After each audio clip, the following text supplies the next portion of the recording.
জামাত ইসলামী মহান আল্লাহ তাআলার উপরেই ভরসা, আর জনসমর্থন হচ্ছে আমাদের নিচের শক্তি।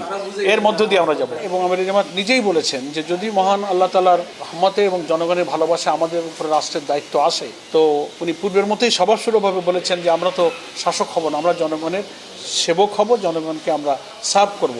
এবং আমাদের প্রধান কাজ হবে একটা নৈতিক মোরালিটির ভিত্তিতে একটা সমন্বিত শিক্ষা ব্যবস্থা, corruption free society, social justice, তারপরে অর্থনৈতিক, কৃষি, নানান বিষয় উন্নয়নের এই কাজগুলোকে জামাত অগ্রাধিকার দিবে দেশ গঠনের জন্য। এসব প্রসঙ্গে আলোচনা হয়েছে ওনাদের সঙ্গে। গণভোটে সম্মত হয়েছে নীতিগতভাবে, কিন্তু জামাত ইসলামের পক্ষ থেকে বলা হয়েছিল যে একই দিনে নয়, গণভোটে একটু আগে হওয়া দরকার, তাহলে জুলাই সনদের বাস্তবায়নের আইনি ভিত্তিক প্রশ্নগুলো খুব ইজি হয়ে যাবে।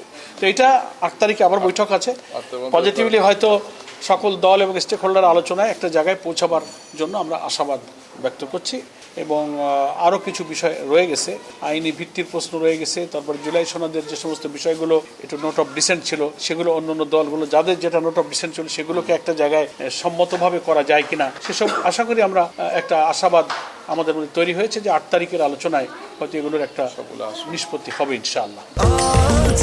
স্বাস্থ্যকর অল টাইম হানিকম, সব সময় অল টাইম হেলদি লাইফ। ধন্যবাদ।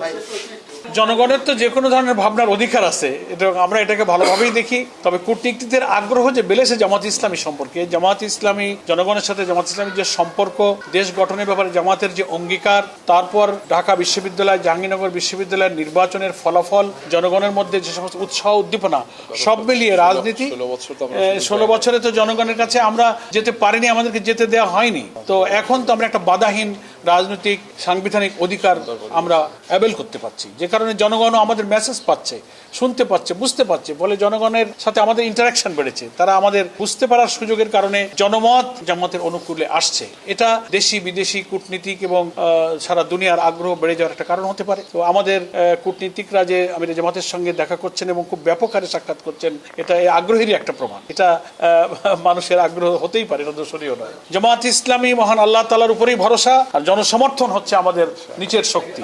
এর মধ্য দিয়ে আমরা যাব না। এটা তো দলগতভাবেই সরকারের একটা সিদ্ধান্ত হয়ে গেছে। ইলেকশন কমিশন বলেছে যে কামিং ইলেকশনে আওয়ামী লীগ নির্বাচনে অংশ নিতে পারছে না সরকারের সিদ্ধান্তের কারণে। এবং জাতীয় সংসদ নির্বাচনের প্রতীকের তালিকা থেকে নৌকা প্রতীকটাও বাদ দেওয়া হয়েছে, এটা অফিসিয়ালি ইলেকশন কমিশন ঘোষণা করেছে। ফলে দলগত ইলেকশনে তো কোনো সুযোগ অন্তত এই ইলেকশনে জনগণও চায় না।